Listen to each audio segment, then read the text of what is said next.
यदि मुझे राजनीति करनी होती तो हम तगड़े ही करते, हम भी दुनिया के सबसे बड़ा तेगड़ा बन जाते। आज मैं राजनीति कर लूं, थोड़ी सी तगड़ाई कर लूं, तो कल ही मैं सीएम बन रहा हूं।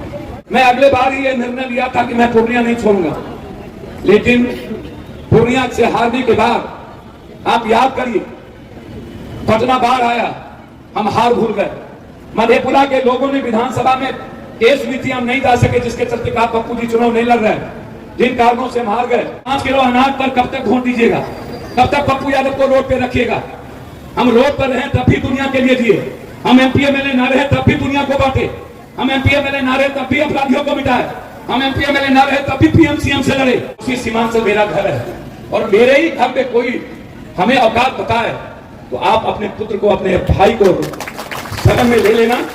मैं हमेशा इस बिहार की विपक्ष की भूमिका निभाया हूं। पप्पू यादव के आने के बाद ये 24 आप हमें दीजिए, 25 हम आपको देंगे। नमस्कार, मेरा नाम है शुभम और आप देखना शुरू कर चुके हैं कोसी मिरर बिहार का डिजिटल प्लेटफॉर्म। लोकसभा के चुनाव जैसे जैसे नजदीक आ रहे हैं, वैसे ही राजनीतिक पार्टियां भी अपनी चुनावी समीकरण को साधने में जुट गई है। खास करके बिहार की राजनीति में देखें तो एनडीए के सामने इंडिया गठबंधन की तरफ से जेडीयू, आरजेडी और कांग्रेस रहेगी, तो वहीं पप्पू यादव की पार्टी जाप को अभी तक इंडिया गठबंधन में शामिल नहीं किया गया। इसके अलावा असदुद्दीन ओवैसी की पार्टी एआईएमआईएम को भी अभी इंडिया गठबंधन से दूर रखा गया है, जबकि मुकेश सहनी वीआईपी पार्टी अभी कुछ तय ही नहीं कर पाई है कि उसे जाना किधर है। लेकिन आज पप्पू यादव ने सीमांचल के क्षेत्र से एक बड़ा ऐलान कर दिया। दरअसल पूर्णिया लोकसभा निर्वाचन क्षेत्र कोढ़ा में जन अधिकार पार्टी ने कार्यकर्ता सम्मेलन आयोजित किया था, जिसमें मंच पे पप्पू यादव मौजूद थे। उस दौरान पप्पू यादव ने ऐलान कर दिया कि पूर्णिया लोकसभा सीट से पप्पू यादव अपनी दावेदारी करेंगे। इसके बाद पप्पू यादव ने अपनी दास्तां बताई कि किस तरह से कोरोना काल हो या फिर किसी भी तरह की बिहार में कोई घटना घटती है, किसी परिवार को कोई समस्या होती है तो सबसे पहले पप्पू यादव पहुंचता है। इसके बाद पप्पू यादव ने पीएम मोदी पे तंज कसा। अमित शाह कुछ दिन पहले झंझारपुर लोकसभा सीट पहुंचे थे, उस दौरान भी पप्पू यादव ने उनकी बातों का जिक्र किया कि उन्होंने फैक्ट्री को लेकर के कोई बात नहीं की। साथ ही साथ पप्पू यादव ने नीतीश कुमार पे भी तंज कसा। जब पप्पू यादव से इंडिया गठबंधन को लेकर के सवाल पूछा गया कि क्या वो अकेले राह पे निकल गए, तो इस पे पप्पू यादव ने कोई स्पष्ट जवाब नहीं दिया। हालांकि पप्पू यादव अभी भी ये कहते नजर आ रहे हैं कि उन्हें अब भी इंडिया गठबंधन में शामिल कर लिया जाए। उसके बाद पप्पू यादव ने सबसे पहले अपने भाषण में उन्होंने बताया कि सीमांचल से उनका क्या रिश्ता रहा है। उन्होंने बताया कि हाफ पैंट से वो एमपी एमएलए का सफर उन्होंने, राजनीति सफर उन्होंने तय किया। सीमांचल के क्षेत्र से लोगों का उन्हें प्यार मिला, कोसी सीमांचल क्षेत्र उनके लिए ईश्वर है।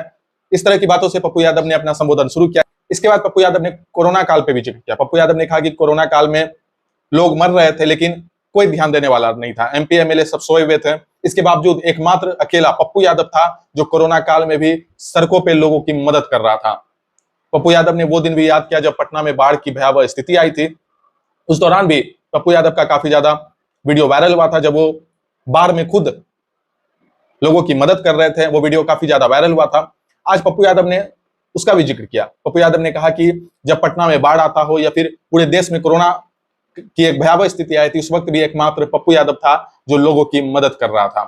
आज पप्पू यादव ने लोक गायिका नेहा सिंह का भी जिक्र किया, वही नेहा सिंह जो यूपी में कावा गा करके फेमस हुई थी। आज पप्पू यादव ने कहा कि नेहा सिंह राठौर से भी जब पूछा गया कि वो किस नेता को पसंद करती है, तो नेहा सिंह राठौर ने भी कहा कि एकमात्र पप्पू यादव हैं जो लोगों की मदद करते हैं। इसके साथ ही पप्पू यादव ने आज सोनू सूद का भी जिक्र किया कि सोनू सूद से भी जब पूछा गया था कि वो किसे पसंद करते हैं, तो सोनू सूद ने भी कहा था कि पप्पू यादव ही है जो राजनीति को सेवा के भाव से कर रहे हैं। इसके बाद पप्पू यादव ने नीतीश कुमार को लेकर के भी तंज कसा। पप्पू यादव ने कहा कि सीएम का पद कोई बड़ा पद नहीं है, सीएम बनना कोई बड़ी बात नहीं है, अगर मैं आज राजनीति पे उतर आऊं तो मैं कल ही सीएम बन जाऊंगा। उसके बाद पप्पू यादव ने कहा कि आज भी अगर लोगों के ऊपर कोई विपदा आती है तो वो पीएम और सीएम को नहीं खोजता है, बल्कि पप्पू यादव को खोजता है। उसकी जुबान पे सिर्फ पप्पू यादव का नाम रहता है। पप्पू यादव ने आज अपने पुराने दौर को भी याद किया। पप्पू यादव ने उस वक्त को याद किया जब पप्पू यादव पूर्णिया से सांसद हुआ करते थे। पप्पू यादव ने कहा कि जब मुझे पूर्णिया से हार का सामना हुआ था, उसके बाद मुझे मधेपुरा जाना पड़ा, उसके बावजूद मैं कई बार चाहा कि मुझे पूर्णिया से फिर से चुनाव लड़ना है, लेकिन कुछ मजबूरियों का उन्होंने जिक्र किया, जिसमें कांग्रेस का उन्होंने नाम लिया, जिस कारण से वो धर्म संकट में फंस गए थे और वो फिर पूर्णिया लौट नहीं पाए। आज पप्पू यादव ने कई सारी बातों का जिक्र किया। इसके साथ ही पप्पू यादव ने सीमांचल की जनता से ही पूछ लिया कि क्या वो नहीं चाहते कि उनके घर का बेटा मुख्यमंत्री बने, उनके सीमांचल का बेटा प्रधानमंत्री बने। तो आज क्या कुछ कहा पप्पू यादव ने, अब आप वो सुनिए। को व्यक्तिगत रिश्ता है, पूर्णिया घर है, कटिहार ननिहाल है, मेरा नाना का घर मानसी मनसाही है, हम कजरा में भी पढ़े, कटिहार बीएस कॉलेज में भी पढ़े, सलमारी में भी पढ़े, सलमानी कॉलेज के प्रोडक्ट थे इंटर के। और यह इलाका जो आज आप लोग हैं, हमारे लिए ईश्वर और पिता की तरह ही नहीं है, बिल्कुल उससे ऊपर है। वैसे मैं देश के बुजुर्गों को अपना ईश्वर और देव से ऊपर मानता हूं। जब हम गिरफ्तार हुए थे कोरोना में, रूढ़ी जी के घर से 7 एम्बुलेंस निकला था। हमारी गिरफ्तारी पटना में सरकार ने कर ली। तब तक लगभग हम इस हिंदुस्तान को लगभग 34 करोड़ लोगों के, मजदूरों के अकाउंट में एक देश के मजदूरों को घर वापस बुला चुके थे। दुनिया का हर व्यक्ति, जहां ऑक्सीजन की कमी थी, जहां रेमडेसिविर दवाई की कमी थी, जिन चीजों की कमी थी, लगभग 3000 से ऊपर लाश मैंने खुद जलाया। हम आए क्यों? हम राजनीति करने नहीं आए। हाफ पेंट में एमएलए बने। पूर्णिया ने 3 बार, मधेपुरा 2 बार, सिंहेश्वर 1 बार। और ये जिंदगी थी किसने? ये जिंदगी थी सीमांचल और कोसी के लोगों ने। यहाँ पहुंचने का प्रयास, संकट में जब भी कोई क्राइसिस परिस्थितियां आई, संकट आया किसी व्यक्ति के जीवन में, मैंने कोशिश की 12 घंटा, 6 घंटा, 14 घंटा, 24 घंटा के अंदर उसके घर पर पहुंचा।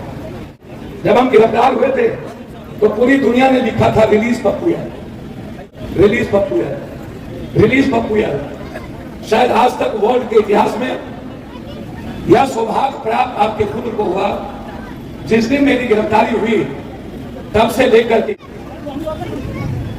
48 घंटे तक पूरी दुनिया ने लिखा कि गलत किया गया पप्पू यादव। दिन पहले नेहा सिंह राठौर, उनसे किसी ने पूछा कि राजनीति में आप देश में सबसे ज्यादा सम्मान किसकी करते हैं?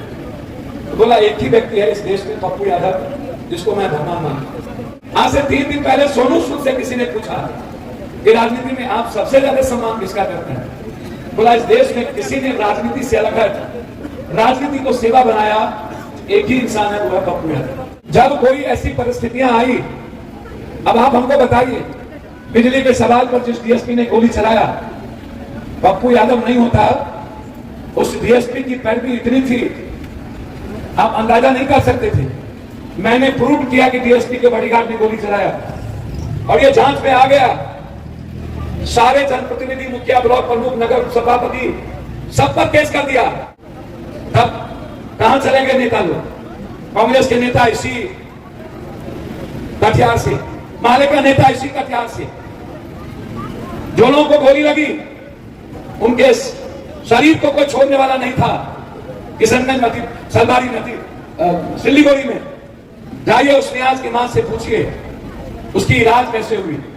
एक ही जिंदगी को मुस्कुराने का अवसर होता है पप्पू, और एक ही सारी व्यवस्थाओं को, सिस्टम को चैलेंज करने की का नाम होता है पप्पू। आज नीतीश कुमार जी भी फोन करे, मुख्यमंत्री हैं, किसी अस्पताल में मैं भी फोन करता हूं, किसी का बच्चा 4 लाख रुपया बंधक बना करके हो, किसी की मां का लाश हो, पप्पू यादव फोन कर दे और मुख्यमंत्री जी भी फोन कर दे। इसीलिए नहीं कि मुख्यमंत्री जी की बात नहीं सुनेगा, इसीलिए अस्पताल के मालिक ये सोचते हैं मुख्यमंत्री जी ने किसी के कहने पर कह दिया होगा, भूल जाएंगे, दोबारा फोन नहीं आएगा, क्योंकि ये बड़े अस्पताल वाले मंत्री नेता से मिले होते हैं, सिस्टम से मिला होता है, पदाधिकारी से मिला होता है, इसलिए दोबारा फोन नहीं आएगा। पप्पू यादव के फोन जाने का मतलब है उसके मन में यह बैठ जाता है, यदि इस व्यक्ति का फोन आया, यदि हम 1 घंटे के अंदर किसी के परिवार को ना छोड़े, या तो वो आ जाएगा, ना उसको हम खरीद सकते हैं, ना हम उसको डरा सकते हैं, ना हम उसको मार सकते हैं।